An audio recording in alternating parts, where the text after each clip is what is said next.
Hello, and thank you for being here with us today. We're adding on our fabulous writers that are with us. My name's Jody Zarambi. I'm the publisher for Launch Point Press, and I want to welcome you here today during our live stream session with 4 fabulous writers. So just so you know, since we're going live right now, you're welcome to add comments and questions. If you're watching us live, simply type it beneath the video wherever you're watching us. So let me introduce you to our writers today. We have from Launch Point Press, Sandra de Helen. Hi. Thank you for being here. And we have from Desert Palm Press, Kellie Doherty. Hello. And from Launch Point Press, Jane Cuthbertson. Good morning, everybody. And special guest, Karen Badger. Hey there.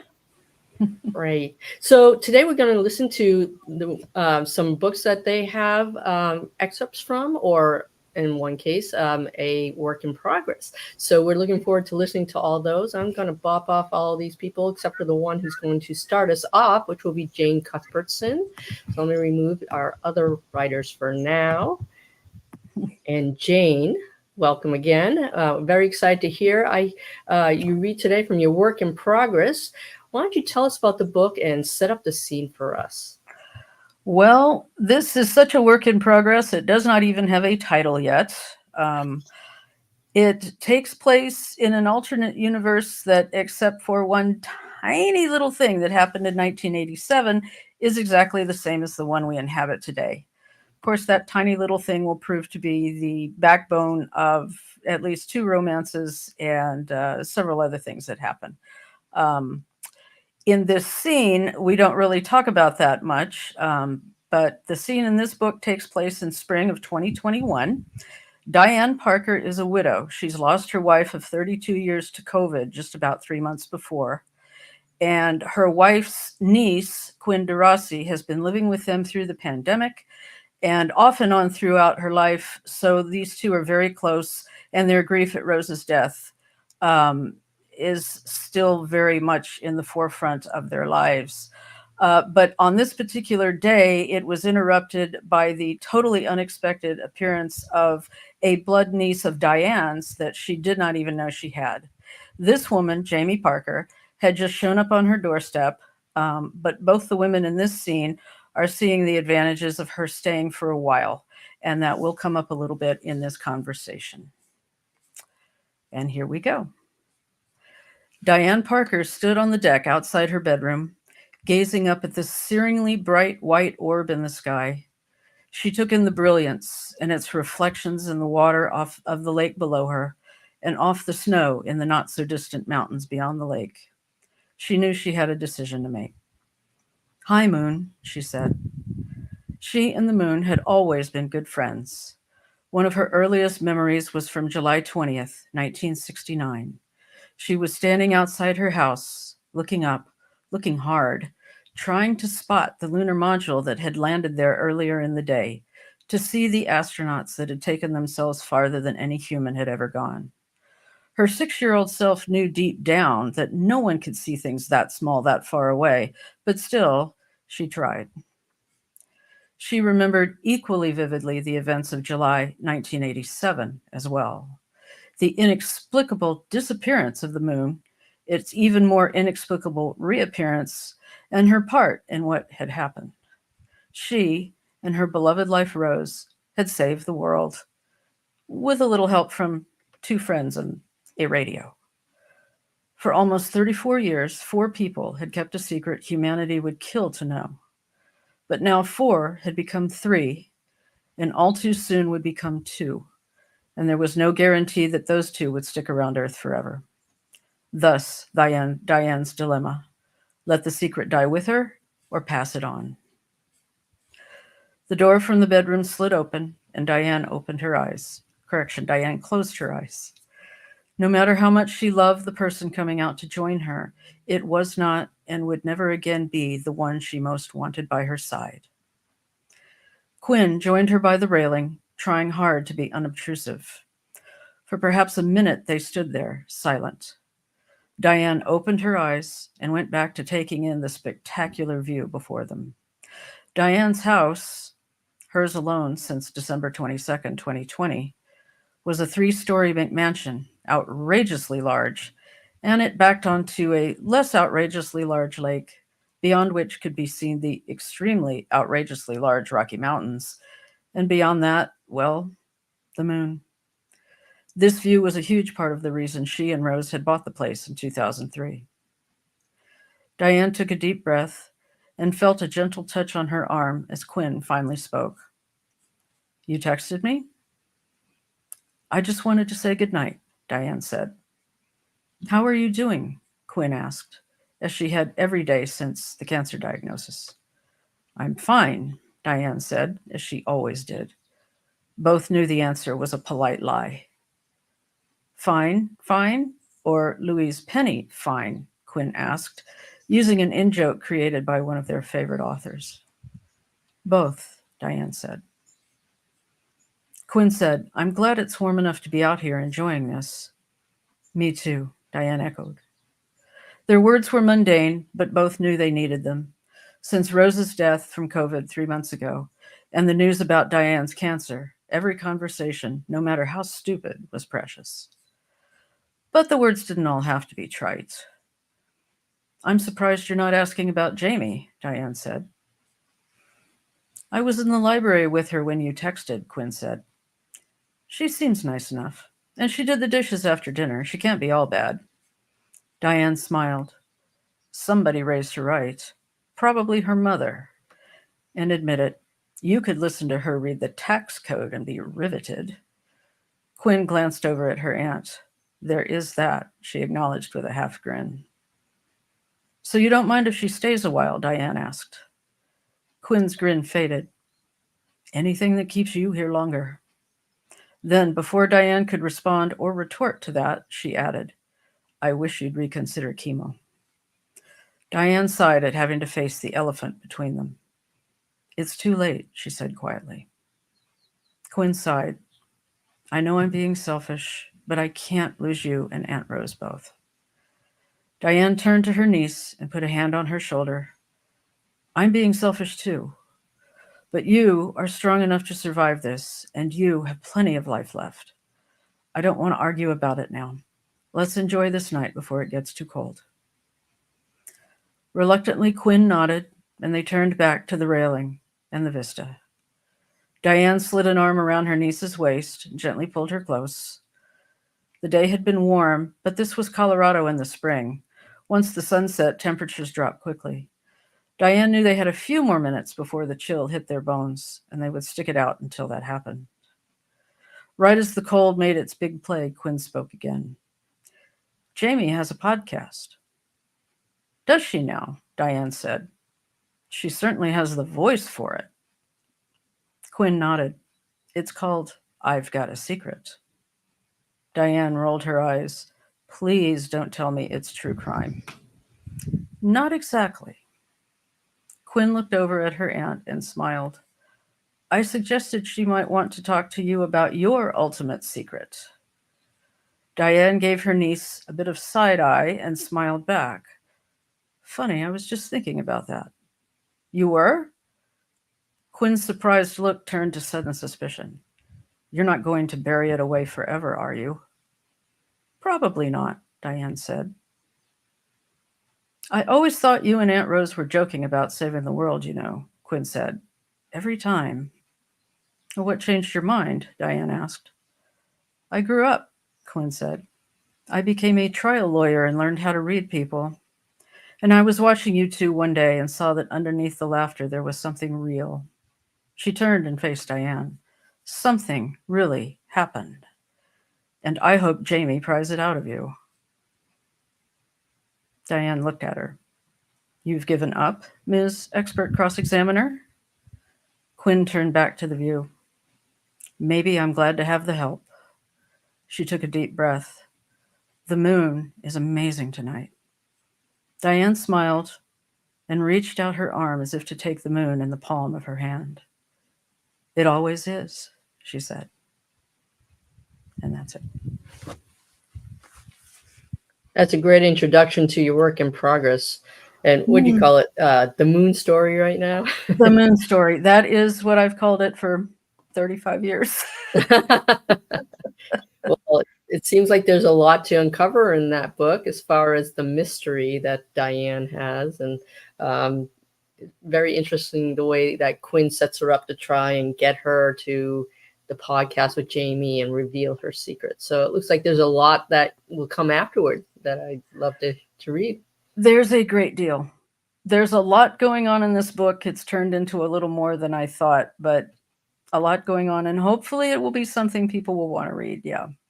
And I do solve the mysteries, so even better. We don't want to leave anyone hanging. Oh, I hope not. Well, thank you for that. All right. So next up, we are going to hear from Desert Palm Press author Kellie Doherty. You can join us here. Hi. Hello. And I know that you're going to read from Sun-Kissed Feathers and Severed Ties, which is part of the Broken Chronicles series. Why don't you go ahead and tell us about the book and set up the scene?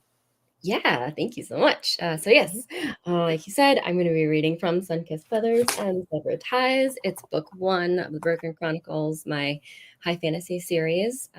Sun-Kissed follows a moon knight named Misty. She gets this mysterious pendant attached to her neck, and she has to deal with the deadly consequences of it. It is a quest adventure with cute companion animals, a reverse magical artifact, really fun magics, and of course, sapphic romance, friends to lovers. Just to set the scene a little bit before I dive in, Misty is currently in battle. She's defending a village from the Banished Ones, who are basically criminals in my world. Some names and terms you're going to hear throughout the snippets. Dilori is Misty's superior and also love interest. Zarius is their commanding officer. Zora is Misty's companion animal, a little Volnix, a fox-like creature you can see on the cover. And you'll also hear I use the term crafting quite a lot. That is what I call magic in my world. Okay, let's dive in. Pale white blood dripped down Misty Idleman's curved short sword as she readied herself to meet her next attacker. Ignoring the shouts of battle around her and her own frantically beating heart, Misty eyed the Banished One. The overly bright, pale blue eyes, the slight smirk on the woman's face, the confidence in her expression frightened Misty, and she hesitated, the upward slash with her sword halting for a moment. The Banished crafter snarled and leapt, knocking Misty's blade aside with her staff and sending an aching jolt through Misty's arm. The Banished One reached out to grab her neck, eyes glowing white as her fingers dug into Misty's skin. In the span of a heartbeat, many thoughts tumbled through Misty's mind. Blood crafting, moon above, not now, not yet, her eyes, her veins. Misty swept her gaze down the woman's arm, and sure enough, the Banished One's veins had brightened to white, same as her glowing eyes, the color tracing the Banished One's blood and heading right for Misty. The sight of this woman's crafting sent a spike of fear down Misty's spine. Blood crafting was meant for healing of the body and the mind and the soul, but it could also be used to suck life energy from a person. Suck the life energy from me. She latched onto the woman's arm to try to wrench her away from her neck. It didn't work. The woman's piercing gaze seemed to fill Misty's vision as her crafting washed over Misty like cold water. Misty yelled as pain shuddered through her eyes, watering from shock. Try as she might, she couldn't free herself from this woman's grasp, couldn't lift her sword to save herself, or stop what little strength she possessed from draining away. Even after seasons of training to be a moon knight, she still wasn't strong enough. Her Volnix bloodline didn't give her strength, not like the Wyvern or the Needies. The woman moved closer, so close Misty could smell the dirt, sweat, and salt clinging to her skin. Misty's watery vision skittered from the glowing in the woman's eyes and focused instead on the thin line of white blood on the woman's cheek, dripping down her near translucent skin. As Misty grew weaker, the woman's cut glowed, stitching itself up. She grabbed the back of Misty's head, twisting her fingers into Misty's long hair. Misty tried again to yank herself away, but couldn't. Fear squeezed her lungs, blurring her vision and her mind. A hand appeared on the woman's shoulder, jerking her attacker away. Misty's thoughts spun as she drew in a deep, shaky breath and swiped light brown strands of hair out of her eyes, vowing to cut it later. Dilori? Sure enough, when Misty's vision cleared, her fellow Moon Knight and superior grinned at her. The expression sent an all too familiar kick through Misty's stomach that had nothing to do with the battle at hand. Now's not the time, girl. Keep your head. Dilori's dark eyes glinted, a glint Misty knew well. Tazel, Glory, Clophis winked before spinning around, swinging her blade in a wide arc, her favorite attack. Misty recognized the thump of an arm severed from its body hitting the ground. The banished one collapsed with a harsh cry, her gray hair in disarray. White blood soaked the strips of rough cloth covering her from head to toe. She wouldn't last long, and Misty was glad for it. Sun-baked idiots. Hold the rear and keep an eye out for sun creatures, okay? We'll handle the front. Dilori's deep voice rumbled through Misty, shaking her from her fear. Dilori swept her black hair out of her eyes before slamming a gauntleted hand on Misty's shoulder armor, making a crash of metal meeting metal. A smear of white blood decorated Dilori's dark cheek, partially covering the scar there, and even her tiny horns had blood on them. If you need an extra hand, use that one. She winked again and nudged the severed limb with her foot. Misty winced at Dilori's grim joke, but not at all the same. She could feel strength flooding back through her, and with it, her courage. Rubbing her bruised neck with one hand, she motioned with her sword to the battle. Send them all to the Sunglade. With pleasure, Dilori replied, chuckling, before hefting her own blade and running to stand with the other Moon Knights. A rush of pride filled Misty at seeing her friend in her element, a fighter through and through. She had the perfect build for it, a tall wall of strength. Dilori thrust her blade into another banished one, and Misty focused on the battle once more. Deep purple light filtered through the trees as the sun continued its ascent, but the coming darkness didn't bother this group of knights. Most of them were Vagari, like Misty, and could see quite clearly even in the darkest of hours. As Misty watched, another banished one snuck out from the forest line and got past the Moon Knights in the clearing, headed to the village they were sworn to protect. Misty narrowed her eyes. The knights' companion animals were stationed in the forest behind them and might catch the runner, but some banished ones knew how to sneak past even the most vigilant of guard. If this one succeeded, he would wreak havoc in the village, as the banished ones had been doing in the past moon cycle, kidnapping, torturing, stealing, killing. It was a common lifestyle for them. People who had done something unspeakable, like murder, and had somehow gotten free of the iron cell. They tried desperately to stay alive without the comfort of guards and a roof over their heads, so they did terrible things because of it. The runner was too far away for Misty to catch, but maybe not too far away to throw at. She'd been practicing in her spare time, throwing weapons, even though her superiors didn't exactly like it. Should I try? The man was pulling further away, and a reckless sense of urgency shivered down her spine. Yes. Misty sheathed her sword and darted after the runner, pulling a dagger from her belt and throwing it at the nape of his neck. Mitzel Zarius would be so disappointed. Her commanding officer would never willingly loose a weapon from his hold. When the dagger grazed the banished one's armor and sailed past, Misty could almost hear Zarius's admonishments. Throw another. Try again. She narrowed her eyes, calling up her animal crafting, the forest turning a deep orange as her Volnik's bloodline took hold. Vagari shared some of their companion animals' abilities, and in Misty's case, her Volnik's bloodline brought her a keener sense of sight. Calm flowed through her, a cool sensation spreading from her core and reaching even the tips of her fingers.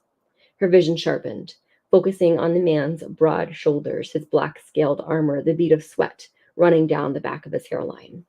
She threw a second dagger, knowing that this time her aim was true. But it seemed to hit something, spiraled off, and thudded into the bark of a nearby tree. Shock rippled through her. Missed again? How? Fear raked through Misty's mind. She couldn't let another one get away. Not again. She almost called for Zora to fly ahead and dig her claws into him, distracting him and stopping his frantic dash. But then Misty remembered Zora wouldn't respond. A pang of loneliness sliced through her as cleanly as a sword. Misty needed her feathered friend, her swift and clever companion. But her little Volnix, a small, furry vulpine animal with wings and 3 tails, was being tended to after a terrible injury. Misty's heartbeat quickened, pulsing in her ears. The man turned, and she saw a cut inching itself across his cheek, brightening with a searing blue light. A small blue shield shimmered into view, protecting his back. Blue? Misty drew up short. That's why my dagger missed. And that's it. Thank you so much for listening. That was great. Lots of action going on there. I also liked your infusion of humor too about the severed hand, or that was cute. Cut it up a little bit, but I like that. It shows a better depth of these characters, and there's so much there that I want to dig into and find out more about, like the blue shield and what does that mean and why is that important, and Yes. yes, so I'll have to read more of that. Thank you for sharing that with us today. Thanks. Sure. All right, so our next reader today is going to be Sandra de Helen from Launch Point Press, and let me add her in so that we can welcome her. Hi, Helen. Sandra Hi. de Helen, sorry. Look at what I'm doing. Okay. So you're reading from Migraines and Their Remedies, which is Yes. book 6 of the Poetry for the New Millennium. Why don't you Right. go ahead and set this up for us, give us some information about the series of poems you have, and then get to it. I'd love to hear it. Okay. Well, as you said, there's a series of books of poetry, collections of poetry it started with one about lesbian love. It's called Desire Returns for a Visit. There was a political one. There was, the last one was before this was a cookbook for poets, but it has a lot of really good recipes in it, and also poetry to go along. One is on humor. Lesbian humor is not an oxymoron, and it isn't. So, yeah. So anyway, this one is called Migraines and Their Remedies, and it includes remedies that. I'm a person who's had migraines since I was 35 years old, and I thought I'd heard every remedy in the book, but honestly, since then, other people have recommended some other things. So, if you have migraines, Okay, I just want to. I'm going to start with reading the foreword. It's not a poem; it's an essay. Migraines made me a better poet. Poetry struck me before I was diagnosed with migraine headaches. I don't remember when I wrote my first poem. My mom and dad both wrote poems regularly, and I grew up believing it was something everyone did, as necessary to daily life as reading books. In high school, my English teacher, Mrs. Wallace, encouraged me to write more, and she showed me how to edit and polish what I wrote. Thanks to her support, I published my first poem when I was 14. I gave up writing poetry in my mid-20s, at around the time I began to have sick headaches, and 10 years before migraines began to make themselves a regular part of my life. I stopped writing poetry after a male college professor told me my poetry was no good because I didn't write like a man. I don't blame him for the headaches, but his words certainly contributed to my self-doubt. I began writing daily in my 40s. I wrote plays, short stories, but never a poem. I didn't believe I could write poetry, but I felt confident about my plays and short stories. At first, the migraines came only twice a year. Over time, they became frequent enough that I was making regular trips to the emergency room and seeing my neurologist more often than my internist. After years of preventive medication, rescue pain relief, changes in my diet, additions to my exercise routine, trying every possible migraine remedy I heard or read about, the migraines became chronic, and I was at their mercy every other day, sometimes for days at a time. And that went on for 3 years. My writing suffered even more than I did. After trying one remedy, which entailed drawing my headaches, I realized all the drawings looked almost the same. One day, I remembered the art I'm best at uses words as its medium. I began to write migraine poems. Given the frequency of the headaches, I wrote a lot of migraine poems. The accepted wisdom is if a person spends 10,000 hours practicing their craft, they will master it. If true, I am indeed a master migraineur. What is true for me is that by writing migraine poems, and even when I was incapable of writing other poetry or writing anything else at all, I was honing the craft of poetry. Unlike the drawings of my headaches, the poems became more nuanced, better at metaphor, included symbolism, had meaning beyond the experience of pain. I went from writing about the pain to describing the migraines as a stalker, a jealous lover, a heartless guardian. I wrote about headache experiences and found they reminded me of other experiences in my life. I wrote in different formats, such as haiku and zenru. Writing while under the influence of pain taught me how to block other distractions, how to hone in on making my work better, no matter what life tossed me. I had given up writing poetry after one bad experience. Years of writing while experiencing intense pain allowed me to return to the craft, to call myself a poet once again.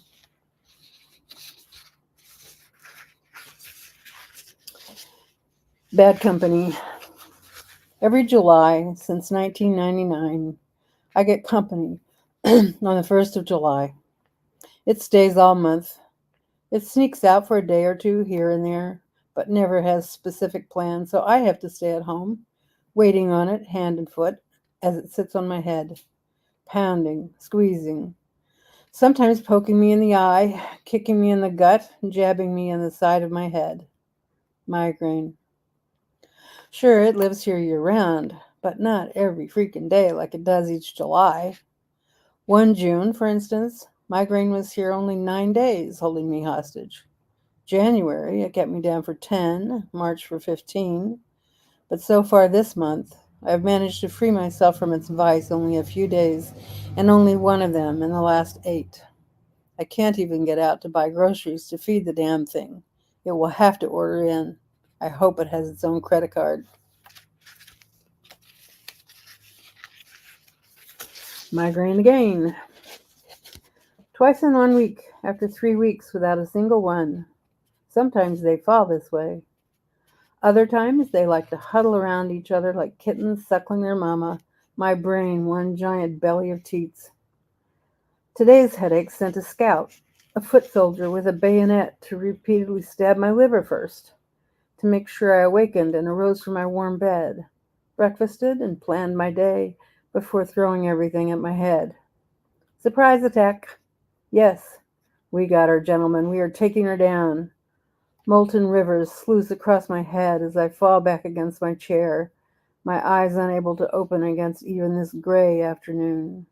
Now that my forehead is in the grip of your tiny warriors, pulling at every tendon, I reach for my pills, unable to find them by sound, less able to read the labels than I could have, if only I had surrendered when I heard the first bugle cry, instead of bravely struggling to my writing desk to die while booting up. Here's a remedy. Use ice. Put an ice pack on your forehead, scalp, or neck to get pain relief. Experts aren't sure exactly why it works, but reducing the flow of blood might be part of it. You can also try a frozen gel pack or a washcloth that you've rinsed in cold water. Migraine haiku. One more migraineur turns her face from the sunshine, prays for quiet spring.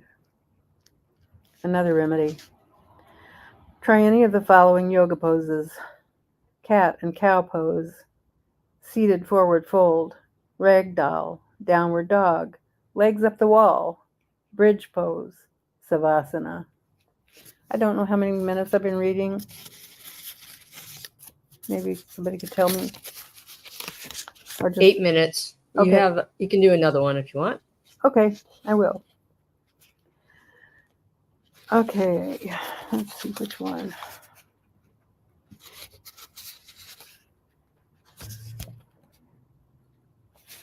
The worst. The worst part of having a migraine is not the pain, not the light sensitivity, not the way everything sounds too loud. The worst part of having a migraine is not that you can't sleep or think or concentrate. It isn't that you can't read or watch television or listen to the radio or stand your neighbors. It isn't even that you don't feel like making your bed, getting dressed, having a shower. Nor is it that you wish your cat would get its own dinner, scoop its own box, do nothing but provide comfort. No, the worst thing about having a migraine is everyone has a cure, and they will share it with you whether or not you want to hear it. Okay, thanks for listening. That was great. And what I really liked about this group of poems is that anyone who's suffered from a migraine understands what you're talking about. And anyone who hasn't had a migraine can get some insight as to what it feels like and the way that you can deal with it. And some of those remedies, I know, work for some and not for others. And of course, you know, they just come from other people's experiences. And I thought that was great that you were sharing all these different possible ways to alleviate the pain. Thank you. Yeah, thank you. And last but not least, we get to hear from our special guest today, Karen Badger. How are you? I'm good. I didn't realize I was special, though. But you are. So why don't you tell us about the book you're going to read from? Set it up for us. Okay, I'm going to read from this book here. It is, let me hold it back so you can see it. It's called Mirror Image. It is my latest release. It was released back in April. And it is a metaphysical, speculative book. I'll read you a short synopsis. 56-year-old Piper Fallon vacationed on the beautiful island of Kauai, Hawaii. Kalena Keholiani, who is age 54 and is a native of Kauai, is the manager of the resort where Piper was staying. The attraction between the two women was instant and unexpected. Both recovering from recent losses, neither one of them was actually looking for a new relationship, but the Hawaiian gods had something else in mind for them, hence the metaphysical nature of this book.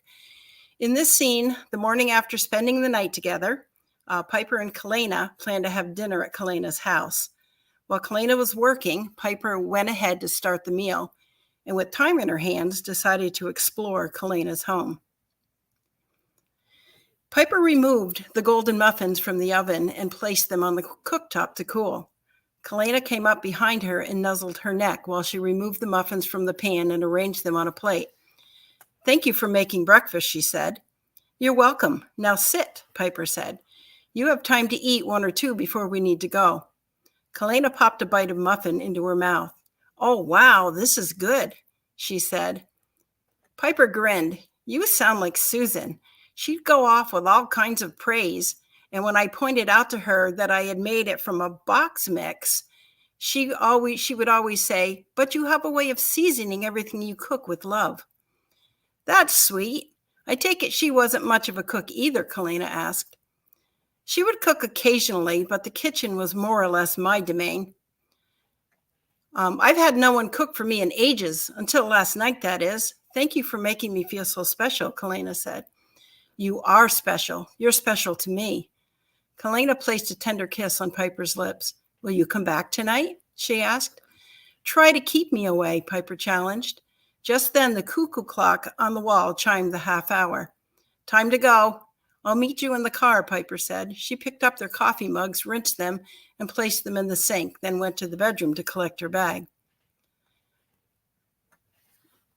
After dropping Kalena off from work, Piper climbed into the passenger seat and secured her seatbelt. "I'd like you to give me the house keys when we get to the resort. If I'm coming back tonight, I want to stock up on a few things." Kalena frowned. "You're not buying my groceries, Piper." "No, I'm buying our groceries," she said. Kalena continued to frown. "Look, Kay, have you forgotten our talk about autonomy?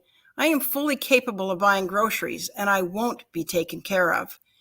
"And what do you think you're doing to me? I don't like being taken care of either," Kalena said.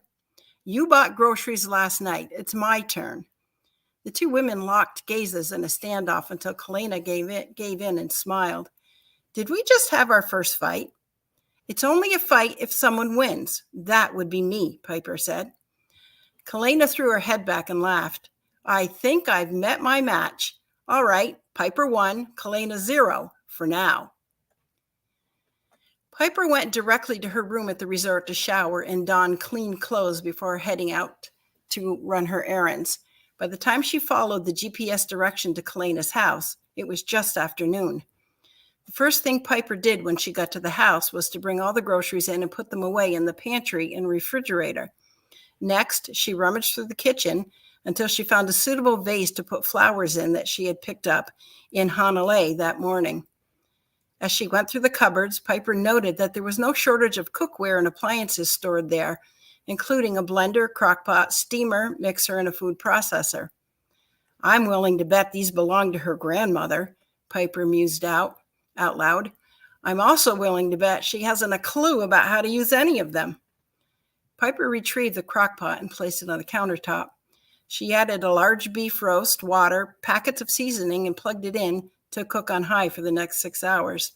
She then cooked some elbow pasta, made a roux, and assembled a small macaroni and cheese dish, which would go into the oven around 4 o'clock.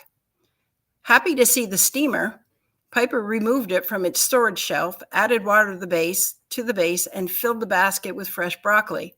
She set it aside until a half hour before she planned to have dinner. The last thing she had to do were chill the wine and set the table on the lanai.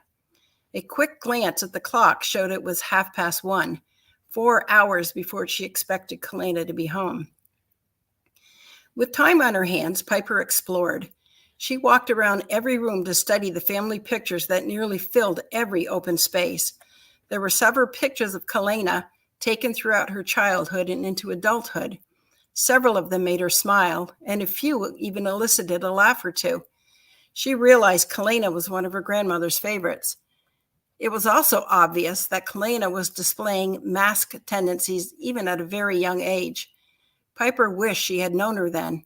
How different would her life have turned out if she had met Kalena first?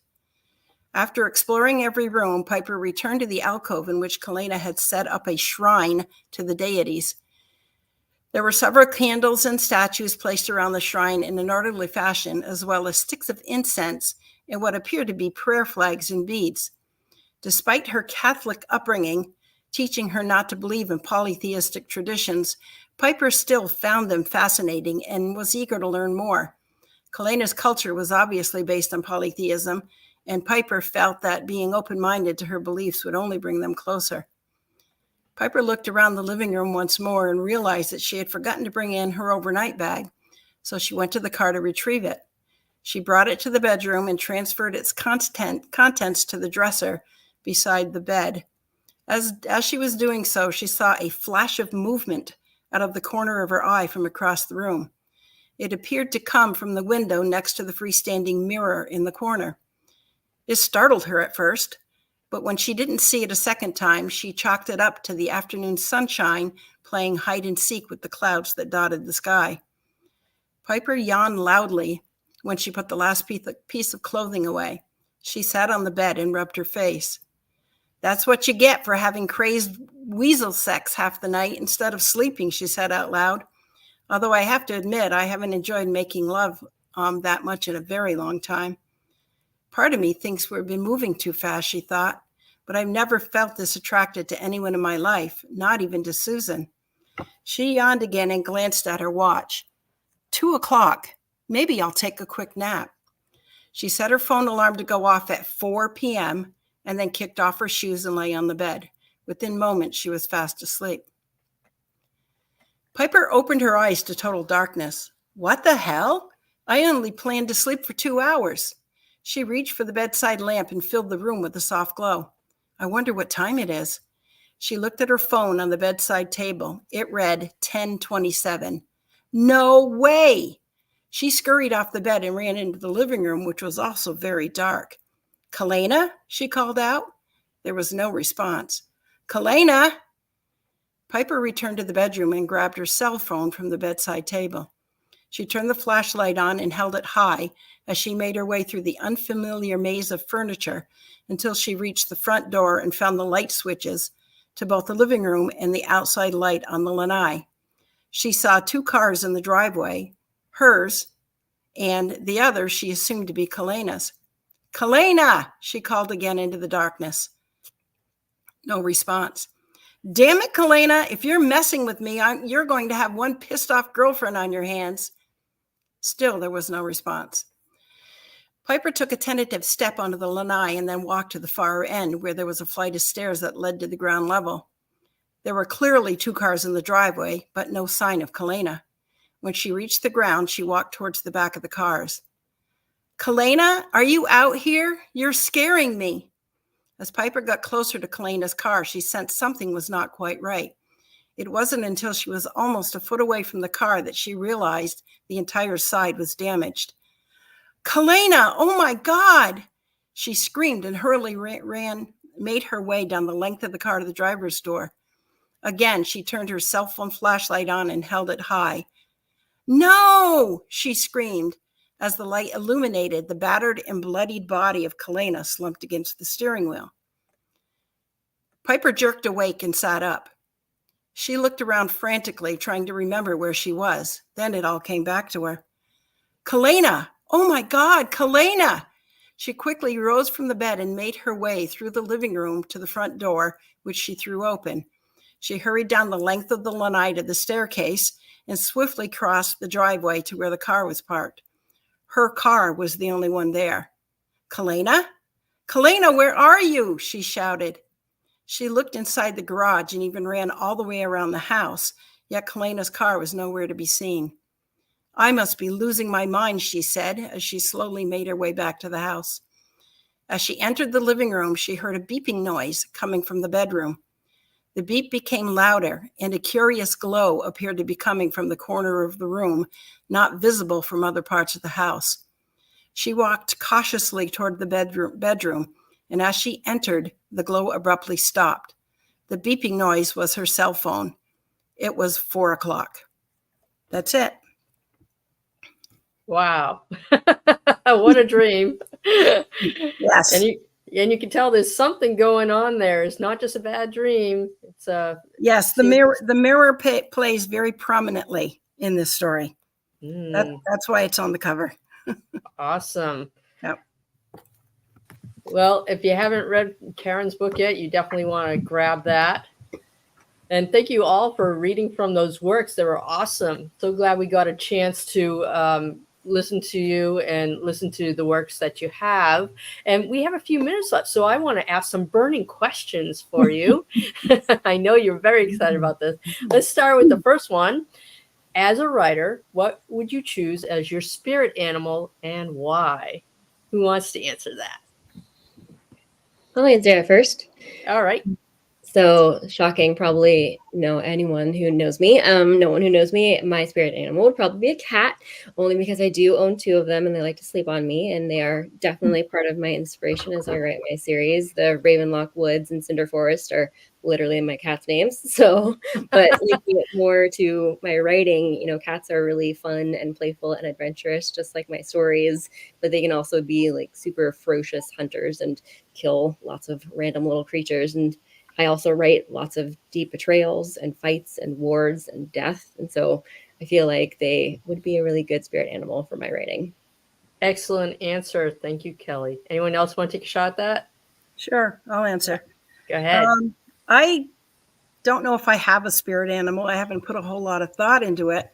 There's no one animal that speaks to me more than others. And I like all animals, but I'm not drawn to any one particular. However, my Chinese zodiac is monkey.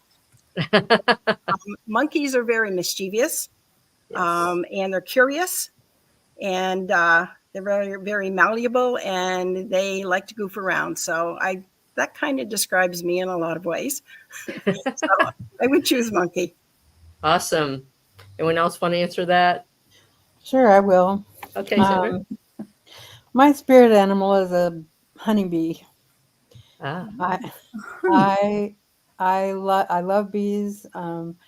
Honeybees are they are very busy, of course. So they really love their sisters, and they sometimes they learn their good habits from their mothers. They support each other.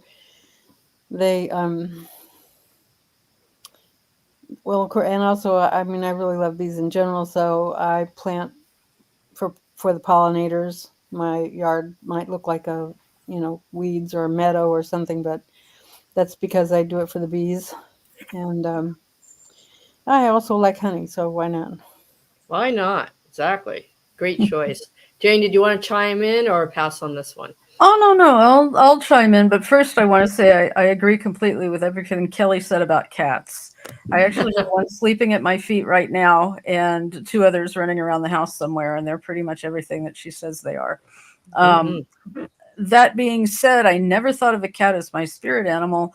I've always been more drawn to the fox for a couple of reasons. I've always liked foxes because they're intelligent, but they're also unobtrusive and kind of introverted, but very clever. And they just always seem to, how to put it, to know what they're about. The other reason is that my mother's maiden name was Fox, so I've always felt kind of a kindred spirit with them. So excellent. All right. Yeah. Thanks for those answers, everyone. I love that you're playing the game. So my next question is, what inspired the idea for the project you read from today? How did you come up with the plot or the theme? Whatever you want to tell us. Well, I think mine's pretty obvious. I think so too. Yeah, I mean, I wanted to write about the migraines, but I just thought how important it is to also share remedies, because that's really, if you have migraines, you're going to hear them anyway. So and just it was a fun way to look at it, I thought. I agree. Yeah, it's a good way. It's a good insight, but also done in a way that others, they can see the humor involved and how you deal with constant migraines too. Anyone else want to give us an answer? Yeah, I'll go. Okay, So for mine, my series is called The Broken Chronicles. And so each of the main characters are broken in some way, whether it's having broken crafting or a broken body or broken spirit, that kind of thing. And Misty has a lack of confidence in her. She's not a very good fighter. She is not confident in herself in that way. But I wanted to show throughout my story that she is actually a good fighter if she uses her skills correctly. And so I wanted to show that. I also really wanted to play with the quest, adventure, magical artifact kind of trope that we have in fantasy a lot. Usually characters go on a quest to find a magical artifact, to find that sword that's going to kill the dragon, that kind of thing. But in Misty's story, she already has the magic artifact. Like, it's literally fused to her skin. And so her quest is to try to get it off of her. And so that was just really fun to play with. Awesome. Thank you. Anyone else want to answer that one? Sure. Okay. We love Hawaii. My wife and I have been 4 times. In fact, we're going back again in March for 2 weeks. And Kauai is our favorite island. So I wanted to write a book that was set on Kauai. And speculative novels are more or less my specialty. I write in a lot of different genres, but most of my standalone novels are in speculative. And with the Hawaiian gods, that just lends itself to a story about metaphysical issues. And this book, I mean, that scene that I read, it was more of a premonition than a dream. So Hawaii, absolutely my favorite place to visit. And speculative is my favorite genre to write. And you put the two together and it's a winning combination.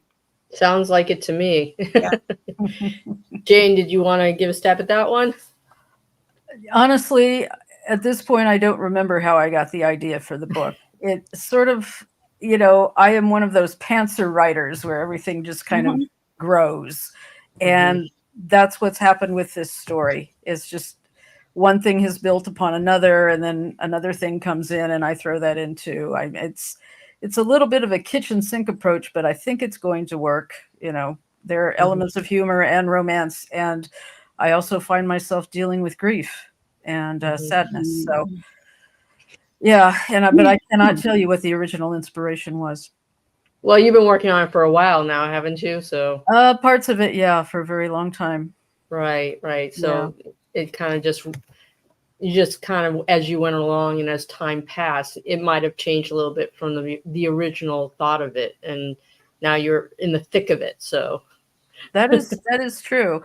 And actually, I remember back then when I first started this story, I liked the idea of writing a story where everything just seems perfectly normal and part of your everyday existence, except for one thing that's out. And in this case, you know, the moon disappears and then it comes back and nobody knows what happens. And I wrote a short story once where I had a cat that read books. He was very literate, and he would not hesitate to let his owner know that when she was messing up, and, you know, stuff like that. So just, you know, one little thing out of place, but everything else is fine. So that little bit of whimsical ridiculousness, I guess, is kind of where this thing got started. And then it just took off from there.